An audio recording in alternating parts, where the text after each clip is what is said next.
Tapos nung lahat, so ngayong umaga ay andito ko ngayon dito sa boundary, dito sa pasok ng Dawis, tsaka boundary ng Tagbilaran tsaka Dawis.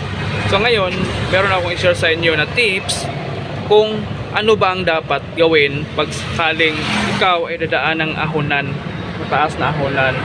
So importante kasi sa mataas na ahonan, dapat lagi kang nasa gear 3. Dapat ito yung gagamitin mo na gear.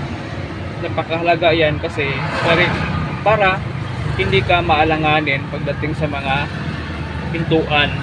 Kasi kung halimbawa ang gamit mo ay gear 1 lang, tapos nasa sobrang ahonan, pag may isang huminto sa unahan, mahihirapan ka. Kaya importante para hindi bitin yung mo, kailangan naka-gear 3 ka. At napaka-importante rin na tips ay dapat alerto yung kamay mo pagdating sa ahonan. Kasi minsan may mga daanan na ahonan at minsan nagta-traffic pa. Kasi yung sa ibabaw nun ay talagang madaming daanan na mga intersection. Kaya importante bilang hataso e-bike user, napakahalaga na dapat is gamayin mo muna yung throttle bago ka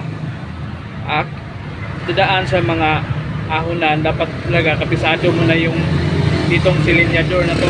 Kailangan tansya mo na at itong brake na to, napakahalaga na itong brake na to, dapat marunong ka rin mag-timing talaga pagdating sa brake at saka itong accelerator. Napakahalaga yung brake at saka accelerator pagdating sa ahonan, dapat marunong ka tumiming. Kasi dati talaga natakot talaga ako sa mga ahonan. Kaya dito sa lugar namin, may mga lugar na ahonan, natatakot talaga ako kasi baka madisgrasya. Kasi yun yung mga negative thinking ko nung una, kasi hindi ako sanay dumaan sa mga sobrang paakyat na daan. Kaya ako bilang isang e-bike user na baguhan ay talagang naghahanap ako ng daanan na hindi masyadong paakyat. Kasi natatakot nga ako kasi delikado, kasi traffic, tapos biglang may hinto sa unahan. Kailangan talaga is maging alerto yung kamay mo pagdating sa brake at saka accelerator.